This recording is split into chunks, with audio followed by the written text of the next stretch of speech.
रमज़ानुल मुबारक का बाबरकत और मुक़द्दस महीना अल्हम्दुलिल्लाह हमारे दरमियान मौजूद है और तकरीबन कोई आज से 8 से 10 साल के हेर फेर में रमज़ानुल मुबारक में ये रविश कायम की गई कि मुख्तलिफ़ मकातिब फ़िक्र के उलमा को आमने सामने बिठा कर उनके माबैन डिबेट करवाई जाती है। पहले तो ये रविश दुरुस्त ही नहीं है और अगर ये रविश कायम हो चुकी है तो फिर तरीक़ा ये होना चाहिए कि जो जिस मकतबा फ़िक्र के जो आलिम बैठे हैं उनकी बात को मुकम्मल सुना जाए, उनका पूरा ओपिनियन लिया जाए, उनका नज़रिया क्या है उसको मुकम्मल तरीके से सुना जाए, उनके दलाइल को बयान करने की उन्हें मोहलत दी जाए।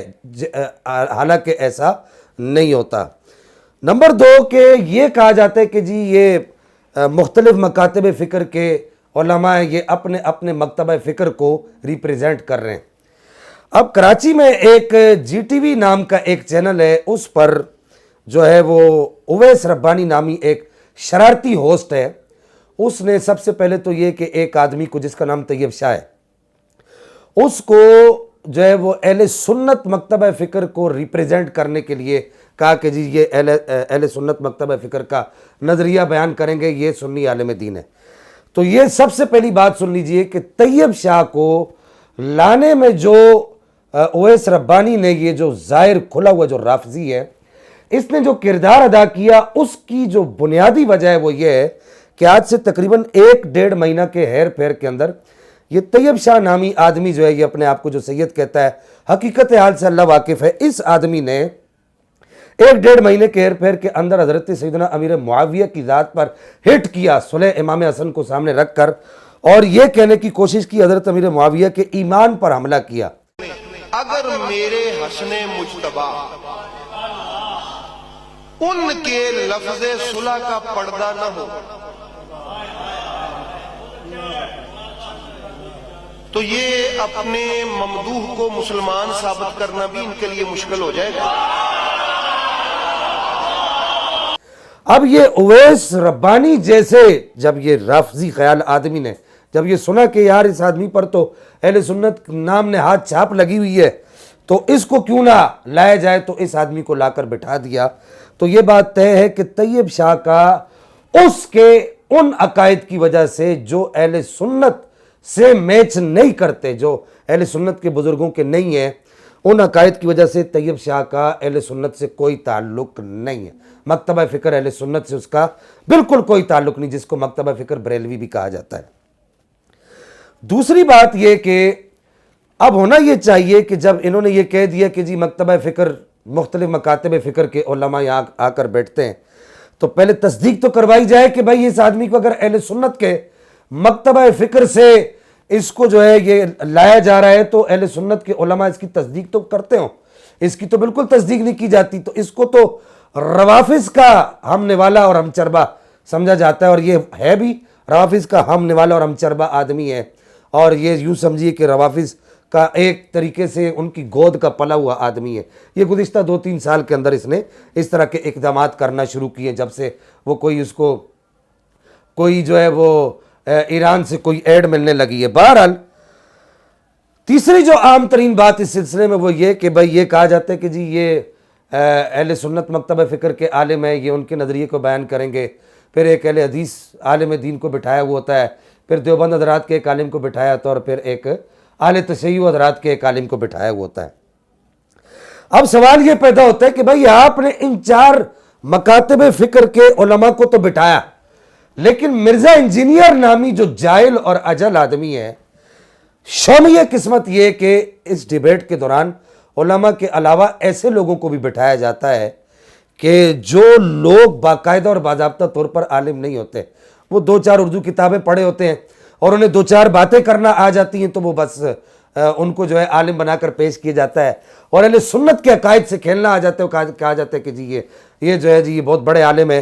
जिस तरह तैयब शाह का हाल है, वो बाकायदा और बाज़ाब्ता तौर पर आलिम नहीं है, वो उर्दू ख्वाह आदमी है, उसका आलिम होने से कोई ताल्लुक नहीं। अब मिर्ज़ा इंजीनियर ना अहले सुन्नत को रिप्रेजेंट कर रहा है, ना देवबंद हज़रात को, ना ही आले हदीस हज़रात को, और ना ही आले तशय्युअ हज़रात को। तो इसको लाने का मकसद क्या है, यह बात समझ नहीं आती। ये किन लोगों को का नज़रिया बयान करने के लिए आता है। फिर मिर्ज़ा इंजीनियर ने कल या परसों की उसकी कोई वीडियो, उसमें उसने गुफ्तगू करते हुए ये कहा कि सुलह इमाम हसन जो है वो मनसूख हो गई है। ये इतना बड़ा जुमला है, वहां पर बैठा हुआ तैयब शाह उसके पांव के नीचे से जमीन नहीं निकली। मैं उसको मुखातब नहीं करता, अगरचे वो हमारे जो है वो हम पल्ला आदमी नहीं है, लेकिन उसको वहां पर बोलना चाहिए था कि ये तुम कैसी बात कर रहे हो। हजरत अमीर मुआविया रदियल्लाहु तआला अन्हु की जो सुलह है उसका जो मामला है वो नबी पाक अलैहिस्सलाम की बशारत पर है। सुलह इमाम हसन का जो मामला है, सुलह हजरत अमीर मुआविया का जो मामला है वो नबी पाक अलैहिस्सलाम की बशारत पर है और कुरान पाक की आयात पर मबनी है। ये नहीं बोला चूंकि ये राफजी ख्याल आदमी है, इसने नहीं बोलना था। अब वहां पर वो देवबंद हज़रात के एक फजल सुबान साहब मौलवी साहब हैं, आलिम दीन है, उन्होंने थोड़ा सा मिर्ज़ा को आड़े हाथों लिया, लेकिन वो भी डायरेक्ट मिर्ज़ा की गुफ्तगू पर अटैक नहीं कर सके, वो मिर्ज़ा को मुखातब करके गुफ्तगू नहीं कर सके। बहरहाल जो उन्होंने किया वो अपने तौर पर उन्होंने ठीक किया। अवाम अहले सुन्नत की सादगी देखिए कि इन लोगों ने क्या किया कि जी अब वो फजल सुबान साहब की जो वीडियो है उसको ज़्यादा से ज़्यादा वायरल करने लग गए। हमारे सुन्नी हजरात भी, तो मैं पहले तो तमाम सुन्नी हजरात से ये गुजारिश करूँगा कि खुदारा आप ये इकदाम ना करें। आप इन लोगों की वीडियो, ये लोग भी कोई इस धड़े के लोग नहीं है कि इनकी वीडियो को जो है वो ज़्यादा से ज़्यादा लोगों में शेयर किया जाए। अब रही ये बात कि हज़रत सैयदना अमीर मुआविया रदियल्लाहु तआला वर्दा अन्ना की और हज़रत इमाम हसन रदियल्लाहु तआला वर्दा अन्ना की जो सुलह है वो सुलह मनसूख हो चुकी है, ये कहना ये किसी भी तरीके से मैं समझता हूं कि इंसाफ नहीं है। अल्लाह ताला इरशाद फरमाता है वनज़अना मा फी सुदूरिहिम मिन गिल्लिन, कि इसका तर्जमा ये कि और हमने उनके सीनों से कीने खींच लिए। ये किसके बारे में कहा जा रहा है? ये सहाबा किराम रिदवानुल्लाहि ताला अलैहिम अजमाइन के बारे में कहा जा रहा है। दूसरे मकाम पर कुरान मजीद फुरकान हमीद में ये वाज़ेह तौर पर बयान किया गया, ला यस्तवी मिनकुम मन अनफक मिन क़ब्ल अल-फ़त्ह व क़ातला उलाइका आज़मु दरजतम मिन अल्लज़ीना अनफ़क़ू मिन बअद व क़ातलू व कुल्लन वअदल्लाहुल हुस्ना वल्लाहु बिमा तअमलून ख़बीर। कि अल्लाह ताला इरशाद फरमाता है जो फ़तेह मक्का से पहले ईमान लाए और जो फ़तेह मक्का के बाद ईमान लाए, इनके दराजात आपस में बराबर नहीं है। इनके दर्जे फ़तेह मक्का से पहले वालों के दर्जे बड़ा है और फ़तेह मक्का से बाद वालों का दर्जा उनसे कम है। लेकिन व कुल्लन वअदल्लाहुल हुस्ना, अल्लाह ने सबसे हुस्ना का यानी जन्नत का वादा कर रखा है। सब सहाबा से अल्लाह जल्ल मजदुल करीम ने जन्नत का वादा कर रखा है। अब ये पहली बुनियादी बात तो ये कि ये कुरान का लॉ है, प्रिंसिपल है कि सहाबा किराम रिज़वानुल्लाहि तआला अलैहिम अजमाइन के सीनों में कीना नहीं है। सहाबा किराम से सबसे अल्लाह जल्ल मजदुल करीम ने जन्नत का वादा कर रखा है। और इसके अलावा दीगर आयात जहाँ पर अल्लाह जल्ल मजदुल करीम ने अपने नबी सल्लल्लाहु तआला अलैहि वसल्लम के सहाबा के बारे में वाज़े तौर पर उनके जन्नती होने के और उनके दुनिया से बेजार होने के और उक़बा की तरफ उनके माइल होने का जो जिक्र किया वो तमाम आयतें कुरान पाक में मौजूद हैं। बुखारी शरीफ के अंदर ये हदीस मुबारक मौजूद है। ये हदीस का नंबर है 2704। इमाम बुखारी ने पूरा बाब बांधा है, पूरा बाब बांधा है इस मौजू पर कि इमाम बुखारी ने फरमाया कि बाब कौल नबी, बाब क्या है? बाब कौल नबी सल्लल्लाहु तआला अलैहि वसल्लम लिल हसन इब्न अली, के कहा कि वो क्या कौल क्या है नबी पाक का कि इब्नी हादा सैयद, मेरा ये बेटा सैयद है। और ये बुखारी शरीफ में 2-3 मकाम पर यह हदीस मुबारक आई है। मैं ये 2704 जो हदीस मुबारक है वो पढ़ रहा हूँ और उसका तर्जमातुल बाब पढ़ रहा हूँ, वो बाब का जो तर्जमा है वो पढ़ रहा हूँ, यानी हेडिंग पढ़ रहा हूँ कि इब्नी हादा सैयद वलअल्लाह अन युस्लिह बिही बैन फ़िअतैनि अज़ीमतैनि, या फ़िअतैनि अज़ीमतैनि का लफ्ज़ है। 2 अजीम गिरोहों में अल्लाह जल्ल मजदुल करीम मेरे इस बेटे हसन के ज़रिए से अल्लाह ताला सुलह करवाएगा। वो 2 अजीम गिरोह कौन से थे?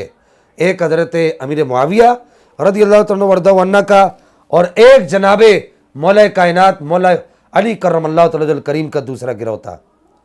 अब ये दोनों गिरोह को अजीम कहा गया तो इनकी अजमत के झंडे तो क़यामत तक लहराते रहेंगे और ये मिर्ज़ा जैसे दज्जाल जो हैं ये सहाबा किराम पर क़यामत तक इसी तरीके से भौंकते रहेंगे। तो इनके भौंकने से या इनके इस तरीके के इक़दामात करने से सहाबा किराम रिज़वानुल्लाहि तआला अलैहिम अजमाइन की ज़वात मुक़द्दसा पर कोई भी हर्फ नहीं आता। इसी हदीस मुबारक के तहत सैयदी आला हज़रत इमाम अहमद रज़ा ख़ान रहिमहुल्लाह ने फतावा रज़विया शरीफ की 29वीं जिल्द सफ़ा नंबर 337 पर इस बात को लिखा है कि आपने फरमाया कि हज़रत अमीर मुआविया रज़ियल्लाहु तआला अन्हु व अर्दा अन्ना अगर खिलाफत के अहल ना होते तो इमाम मुजतबा यानी इमाम हसन मुजतबा हरगिज उन्हें तफवीद ना फरमाते, यानी खिलाफत हरगिज उनको तफवीद ना फरमाते, ना अल्लाह और रसूल उसको जायज़ रखते। और फिर यहाँ तक कि आला हज़रत ने इस बात को वाज़े किया, मेंशन किया कि आला हज़रत ने फरमाया कि ये जो इमाम हसन और हज़रत अमीर मुआविया रज़ियल्लाहु तआला वर्दा वन्ना के दरमियान जो सुलह का जो मामला हुआ है, ये सुलह इमाम हसन अल्लाह और उसके रसूल की मर्जी से हुई है। तो वो सुलह जो अल्लाह और उसके रसूल की मर्जी से हुई है, जिसके बारे में रसूलुल्लाह सल्लल्लाहु अलैहि वसल्लम के बाकायदा जुमले मौजूद हैं कि अल्लाह ताला दो अजीम गिरोहों के दरमियान सुलह करवाएगा। जब रसूलुल्लाह ने इरशाद फरमा दिया तो रसूलुल्लाह के फरमाने के बाद इसको कौन मनसूख कर सकता है? यह सुलह कभी भी मनसूख नहीं हो सकती, किसी के कहने से यह मनसूख नहीं हो सकती। इसके लिए बाकायदा और बाज़ाब्ता तौर पर दलाइल लाए जाएंगे। उसके बाद यहाँ पर मैं सहाबा किराम रिज़वानुल्लाह तआला अलैहिम अजमाइन के हवाले से एक नहायत अहम हदीस मुबारका पेश करना चाहूँगा। इमाम अहमद बिन हम्बल ने इस हदीस मुबारका को नकल किया है कि हज़रत अब्दुल्लाह इब्न मसूद रज़ियल्लाहु तआला वर्दा वन्ना इरशाद फरमाते हैं, ये मुस्नद अहमद बिन हम्बल की हदीस मुबारका है और रकम इसका है 3600 इन्नल्लाह नज़र फ़ी क़ुलूबिल इबादी फ़वजद क़ल्ब मुहम्मदिन सल्लल्लाहु अलैहि वसल्लम खैर क़ुलूबिल इबादी फ़स्तफ़ाहु लिनफ़्सिही फ़बतअसहु बिरिसालतिही सुम्मा नज़र फ़ी क़ुलूबिल इबादी बअद क़ल्बि मुहम्मदिन फ़वजद क़ुलूब अस्हाबिही खैर क़ुलूबिल इबादी फ़जअलहुम वज़राअ नबिय्यिही कि अल्लाह ताला ने अपने बंदों के दिलों पर नजरे रहमत फरमाई, नजर कुदरत फरमाई, तो तमाम बंदों में से, तमाम बंदों के दिलों से बेहतरीन दिल नबी पाक अलैहिस्सलाम का पाया। तो नबी पाक अलैहिस्सलाम को अल्लाह ताला ने अपने लिए चुन लिया, अपनी रिसालत के लिए चुन लिया और अपनी रिसालत के साथ आप अलैहिस्सलाम को मबऊस किया। फिर अल्लाह ताला ने मोहम्मद सल्लल्लाहु अलैहि वसल्लम के दिल को मुंतखब करने के बाद बंदों के दिलों को देखा तो उनमें सहाबा का दिल तमाम बंदों के दिलों से बेहतरीन पाया। तो अल्लाह ताला ने उन्हें अपने नबी का वजीर बना दिया। हज़रत अब्दुल्लाह इब्न अब्बास रज़ियल्लाहु तआला वर्दा वन्ना इरशाद फरमाते हैं, ये शरह उसूल एतिक़ाद अहले सुन्नत में नकल है और इसका रकम है 2353 क्या फरमाते, ला तसुब्बू अस्हाब मुहम्मदिन सल्लल्लाहु तआला अलैहि वसल्लम फ़इन्नल्लाह अज़्ज़ व जल्ला क़द अमरना बिल इस्तिग़फ़ारि लहुम व हुव यअलमु अन्नहुम सयक़ततिलूना। हज़रत अब्दुल्लाह इब्न अब्बास रज़ियल्लाहु तआला वर्दा वन्ना इरशाद फरमाया करते थे कि सहाबा किराम को बुरा मत कहो, बेशक अल्लाह ताला ये जानता था, अल्लाह ने ये जानते हुए कि अनकरीब सहाबा के दरमियान क़िताल का मामला होगा, वो क़िताल में मुब्तला होंगे, लेकिन उसके बावजूद अल्लाह ने हमें उनके बारे में इस्तिग़फ़ार का हुक्म इरशाद फरमाया। और ये बिल्कुल सही रिवायत है, इसके शवाहिद मौजूद हैं, अपने शवाहिद के साथ ये रिवायत सेहत के दर्जे को पहुँचती है। इसी तरीके से इमाम अहमद बिन हम्बल ने फ़ज़ाइल सहाबा के अंदर रकम 20 पर इस बात को नकल किया है कि हज़रत अब्दुल्लाह इब्न उमर इरशाद फरमाया करते थे, ला तसुब्बू अस्हाब मुहम्मदिन फला मकाम अहदिहिम साअतन खैरुन मिन इबादति अहदिकुम 40 सनतन। किसी भी सहाबी का नबी पाक अलैहिस्सलाम के साथ एक लम्हा गुजारना, हज़रत अब्दुल्लाह इब्न उमर फरमाया करते थे कि तुम में से किसी शख्स के 40 साल के अमल से बेहतर है। और मुसन्नफ़ इब्न अबी शैबा रकम 33,082 पर यह मौजूद है कि हज़रत अब्दुल्लाह इब्न उमर इरशाद फरमाया करते थे कि तुम्हारी सारी जिंदगी एक तरफ और सहाबी का नबी पाक सल्लल्लाहु अलैहि वसल्लम के साथ गुजारा हुआ एक लम्हा एक तरफ, तुम सहाबी का वो एक लम्हा तुम्हारी सारी जिंदगी की इबादत से बेहतर है।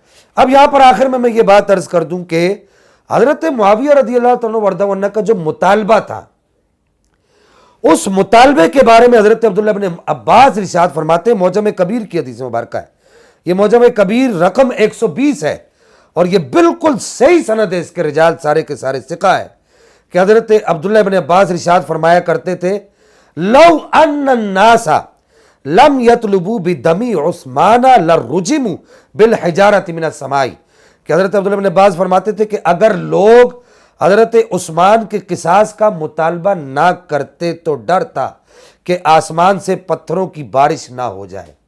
अब यहाँ पर आप इस बात से अंदाज़ा लगा सकते हैं कि हज़रत सैयदना अमीर मुआविया रज़ियल्लाहु तआला वर्दा अन्ना की सुलह के बारे में इस तरह की बात करना किसी मुसलमान का काम हो सकता है, किसी दीन को समझने वाले आदमी का काम हो सकता है? हरगिज़ नहीं हो सकता। वलिहाजा मैं यहाँ पर गुजारिश करूँगा, ये GTV के जो हजरात हैं वो मिर्ज़ा साहब को इसी टॉपिक पर दोबारा बिठाएं और उलमाए अहले सुन्नत, जो हकीकी उलमाए अहले सुन्नत हैं, उनको मदऊ करें और मिर्ज़ा साहब के साथ डिबेट करवाएं। फिर बात वाज़े होगी कि मिर्ज़ा साहब कितने पानी में हैं।